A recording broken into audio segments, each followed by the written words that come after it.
Keď ľavá ruka nevie, čo robí pravá, alebo kým sa ministri dohadujú, riešenia pre deti absentujú. Jeden minister oznámil predloženie vraj najkomplexnejšieho návrhu zákona o ochrane maloletých v digitálnom priestore. Druhý minister sa ohradil s tým, že aj on predkladá rovnaký návrh zákona. Máme tu teda situáciu, kedy sa rôzni vládni predstavitelia a strany a ich odnože predbiehajú, kto pripraví lepší návrh zákona. Medzi tým bol predložený aj okopírovaný návrh KDH.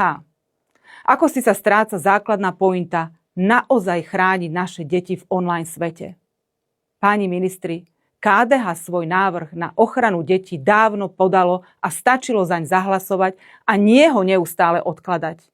Už rok a pol vás vyzývame, aby ste sa konečne skoordinovali a začali konať. Alebo prestaňte blokovať naše návrhy.